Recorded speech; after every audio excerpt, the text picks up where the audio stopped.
खरं तर पंचशीलच्या वतीने बोललाय. आम्ही या निमित्ताने फक्त अष्टविनायक आणि दिलीप दादांचे आभार मानू इच्छितो आमच्या पंचती या संस्थेच्या वतीने. कारण दादांचा अनुभव, दादांचं कार्यक्षेत्र, दादांचा कार्यकाळ हे सगळं लक्षात घेता अष्टविनायक नाटकाची निर्मिती करते. म्हणजे त्याच्याबरोबर अनेक गोष्टी अधोरेखित होतात की नाटक चांगलं असेल, संहिता चांगली असेल, बांधलं चांगलं जाईल, वर्क होईल.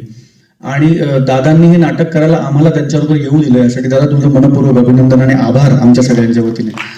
आणि निर्मितीचे खूप खूप आभार, कारण आमच्यासारख्या ती हो म्हणाली नाटकाला आमच्यावर काम करायला.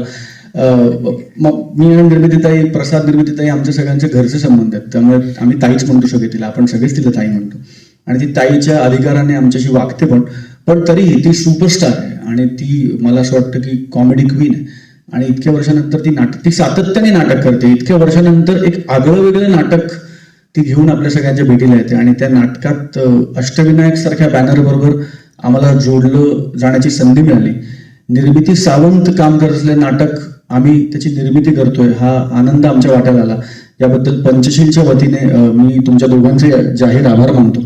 राजेश सारखा दिग्दर्शक, प्रथमेश सारखा लेखक आणि इतकी सुंदर कलाकारांची फळी. मला असं वाटतं हळूहळू आता सगळ्यांची तुम्ही वन ऑन वन कराल, तुमच्या लक्षात येईल नाटकाची गोष्ट, नाटकाची गंमत या सगळ्यात एक काहीतरी वेगळेपण आहे. आणि आता त्याबद्दल प्रत्येक जण बोलेलच, पण निर्माता म्हणून अत्यंत आनंदाचा आणि अत्यंत समाधानाचा क्षण आहे आमच्या सगळ्यांसाठी. खरं तर खूप असं बोलतोय की सगळं करून झालंय असं नाहीये, आता तर खरा प्रवास सुरू होतोय. 5 तारखेपासून नाटकाचे प्रयोग आहेत महाराष्ट्रभर, महाराष्ट्राच्या बाहेर जोरात प्रयोग होणार आहेत. निर्मितीताई आणि अष्टविनायक नाटक करतात तेव्हा महिन्याला किती प्रयोग होतात हे मी वेगळं सांगायची गरज नाही. त्या जोमाने हेही नाटक होईल अशी आम्हाला सगळ्यांना खात्री आहे. आणि नाटक रसिक प्रेक्षकांना मनापासून आवडेल यासाठी सगळे प्रयत्न आम्ही सगळे एक टीम म्हणून करतोय. आणि ते तुम्हाला आवडतील, ते तुमच्यापर्यंत पोहोचतील आणि हे नाटक तुमचं मनोरंजन करेल याबद्दल मला खूप खात्री वाटते. सगळ्या मीडियातल्या मित्रमैत्रिणींचेही या निमित्ताने अष्टविनायक आणि पंचशीलच्या वतीने आम्ही आभार मानू इच्छितो की तुम्ही आज वेळात वेळ काढून आमच्याकडे इथे उपस्थित राहिलात. धन्यवाद. जवळपास 14-15 वर्षांचे आहेत. दादांबरोबर मी वाडा चिरेबंदी, मग्न तळ्यागाठी नाटक, त्याच्या आधी नांदी, जवळपास 10-11 वर्ष आम्ही वाडा चिरेबंदीचे प्रयोग केले. आणि दादांना मी त्या पूर्ण काळामध्ये दादांना मी सांगतो की मला नवीन नाटक करायचंय, तर त्यांनी काही मला नवीन नाटक दिलं नाही. मधल्या काळात त्यांनी वैभव मागलेला पण नवीन नाटक दिलं, पण मला नाही दिलं. मग मी दादांना असं म्हणलो की दादा ऍक्टिंग नाही तर निदान मला डिरेक्शनला तरी एक नाटक द्या, तेही त्यांनी मला दिलं नाही. काल तरी मला लक्षात आलं की माझं डिरेक्शन आणि ऍक्टिंग त्यांना आवडत नसावी. मग मी त्यांना म्हणलं की दादा मला नाटक प्रोड्यूस करण्यात पण इंटरेस्ट आहे. तर ते म्हणले की थांब, वेळ आली की सांगीन, चांगलं नाटक मला जेव्हा मिळेल तेव्हा मी तुला सांगीन. तर ते मात्र त्यांनी लक्षात ठेवून मला सांगितलं की प्रसाद चांगलं नाटक आलं आणि हे आता आपण दोघं एकत्र करूया. आणि दादांना नाटक आवडलं म्हटल्यानंतर पुढे विचार करायचा प्रश्नच नव्हता, कारण प्रथमेश सारखा नव्या दमाचा तगडा लेखक आणि राजेश सारखा अत्यंत मुरलेला दिग्दर्शक, माझे दोन्ही मित्र, आणि निर्मितीतही काम करणं म्हटल्यानंतर विचार करण्याचा काही प्रश्नच नव्हता. पंचशील या आमच्या कंपनी मार्फत आम्ही लगेच दादांना जॉईन झालो आणि आज इथे तुमच्यासमोर पहिली पत्रकार परिषद आपण घेतोय. तर फार सुंदर नाटक आहे. प्रथमेशचं हे पहिलं व्यावसायिक नाटक आणि हास्यजत्रेच्या निमित्ताने प्रथमेशचा पण म्हणजे प्रथमेश पण खूप चांगला मित्र झाला आणि उत्तम लेखक आहे. तर 5 तारखेला 5 मार्चला शुभारंभ आहे नाटकाचा आणि मला खात्री आहे की महाराष्ट्रातल्या तमाम रसिकांना या आधीची निर्मितीताईची नाटकं जेवढी आवडली तेवढंच, कदाचित जास्तच हे नाटक आवडेल. कारण 35 वर्षानंतर पहिल्यांदा निर्मिती सावंत पुन्हा एकदा एकाच नाटकात 4 भूमिकांमध्ये आपल्याला दिसणार आहे. आणि हीच या नाटकाची गंमत आहे. जास्त वेळ घेत नाही, स्वप्नीलकडे देतो. लाडकी बहीण योजना हे नाव ऐकल्या बऱ्याच लोकांना प्रश्न पडतो की शासनाच्या योजनेसंबंधी वगैरे काही आहे का. तर तो पहिल्यांदा गैरसमज दूर करतो की तसं अजिबात काही नाही आहे. आमची टॅगलाईनच आम्ही ठरवलेली आहे की शासनाची नाही, ही सावंतांची आहे योजना, हसवण्यासाठी येत आहे मराठी रसिकजना. आणि बाकी इथे बऱ्याच वर्षांनी मी माझ्या घरी आल्यासारखं वाटलं, कारण निर्मितीताई आणि दिलीपदादांबरोबर काम करून श्रीबाई समर्थनंतर बरीच वर्ष लोटली. मधल्या काळात निर्मितीताई खूप सिनेमांमध्ये व्यग्र असल्यामुळे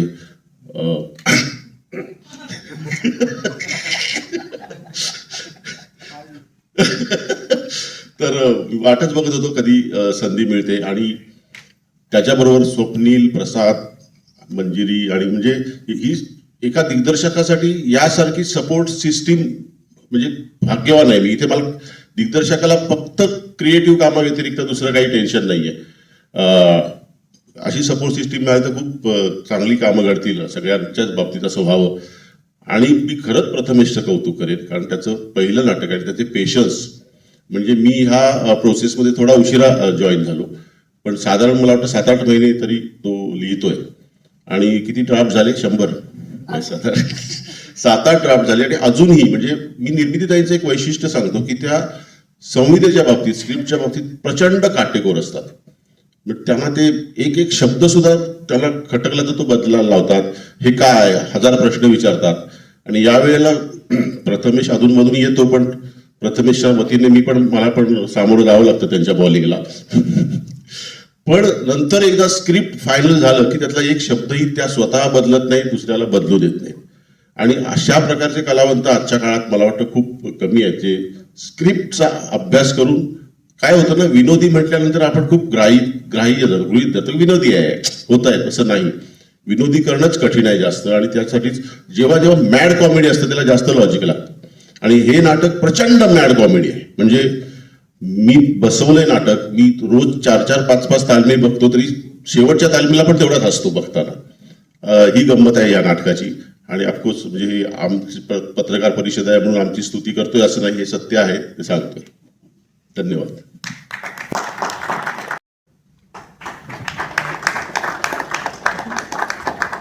सुनील जाधव, मुकेश जाधव, पौर्णिमा अहिरे केंडे, हे आपलं एक कुटुंब आहे. आणि दुसरं कुटुंब आहे अधोक्षज कराडे,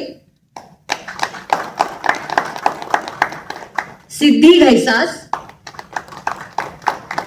आणि आपली सगळ्यांची लाडकी महाराष्ट्राची लेडी सुपरस्टार निर्मिती सावंत.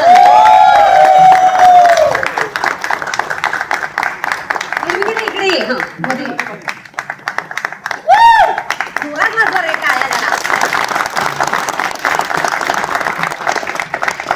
बसा बसा, सगळे बसा. आर्टिस्ट सगळे उभे राहा. तुम्हाला जर हा ग्रुप फोटो काढायचा असेल. मला ॲक्च्युली आठवत नाही की हे मी कितवं नाटक करतोय ते, पण या नाटकाची प्रोसेस गेली 1.5 वर्ष सुरू आहे. म्हणजे मी पहिली गोष्ट जेव्हा मला प्रथमेशने ऐकवली, त्याच्यानंतर अनेक वेळा त्यांनी लिहून आणल्यानंतर अनेक वेळा त्याच्यात बदल करत करत ते आत्ता 2 महिन्यापूर्वी त्याचं फायनल स्क्रिप्ट झालं. आणि मग थोडासा प्रश्न होता की विनोदी नाटक आहे. प्रसाद आता म्हणाला की मला दिग्दर्शनासाठी त्याने नाटक दिलं नाही, पण मी प्रसादला नाटक देईन दिग्दर्शनासाठी, फक्त मला संहिता चांगली सापडायला पाहिजे. नक्कीच देईन, आणि त्याने काम पण करायला लागेल त्याला. म्हणजे हा शब्द देतोय मी प्रसादला. तर मी वेगवेगळ्या गोष्टी शोधत असतो स्क्रिप्ट वाईज, की कुठलं नाटक चालेल, कुठलं नाटक हे सांगू शकत नाही, पण ते वर्क होईल आणि त्याचे 100, 150, 200 प्रयोग मी नक्की करेन, असा माझा एक कॉन्फिडन्स जेव्हा मला वाटतो ना, तेव्हाच मी ते नाटक करायला घेतो. ज्या वेळेला प्रथमेशने मला आधी याची गोष्ट सांगितली ना, तेव्हाच कुठेतरी मला थोडंसं इथून आतून मला आलं की अरे नाही, हे नाटक वर्क होईल. म्हणून मग मी त्याला लिहायला सांगितलं. त्याने त्याचे म्हणजे पहिली मीटिंग तर निर्मिती, मी आणि ती प्रथमेश, आम्ही तिघांनीच याच थिएटरमध्ये केली होती. तिथून आमचा प्रवास सगळा सुरू झाला या नाटकाच्या संदर्भातला. आणि मग हळूहळू एक एक गोष्ट पुढे सरकत गेली. निर्मिती काही सूचना करत होती, आम्हालाही काही पटत नव्हतं, ते प्रथमेशला सांगितलं आणि प्रथमेशने ते कुठलाही कंटाळा न करता ते स्क्रिप्ट छानपैकी बांधलं. आणि त्याच्या पुढचा प्रश्न राहिला दिग्दर्शनाचा. तर ते दिग्दर्शन मी राजेश देशपांडे माझी 3-4 नाटकं याच्यापूर्वी केली होती, बऱ्याच कालावधीमध्ये लोटला. तर मी म्हटलं हे विनोदी वादाचं नाटक आहे आणि हे राजेश छान बसवेल असं एक डोक्यात होतं. त्याच्यामुळे मी राजेशला अप्रोच झालं. आपलं नेपथ्य आमचे नेहमीचे नेपथ्यकार प्रदीप मुळे यांनी बनवलेलं आहे. सगळे कॉस्ट्युम डिझायनर पौर्णिमा ओक आहे, याचं म्युझिक अजित परब करतोय, याच्यातली गाणी क्षितिज पटवर्धनने लिहिलेली. अशी चांगली टीम घेऊन एक चांगलं नाटक आम्ही रंगभूमीवर आणतोय. आणि अजून माझ्या जाहिराती 2च आल्या आहेत पेपरला. आत्ता 28 पासून पूर्ण जाहिराती सुरू होतील, पण आतापर्यंत मला कमीत कमी 10 ठिकाणावर तरी इन्क्वायरी आहे प्रयोगाची. मी अजून कोणाला प्रॉमिस नाही केलं आहे की मी प्रयोग करेनच तुमच्याकडे येऊन म्हणून, पण जसं जसं नाटक येईल, त्याचे प्रयोग होतील, तसं तसं ते पुढे सरकत जाईल. आणि ह्याचा आवाका मला दिसतोय की हे 100-200 प्रयोगात थांबणारं नाटक नाही आहे असं मला वाटतं. जे वर्षभरात किमान माझ्या मते 400 प्रयोग तरी वर्षभरात व्हावेत असं माझी अपेक्षा आहे. धन्यवाद.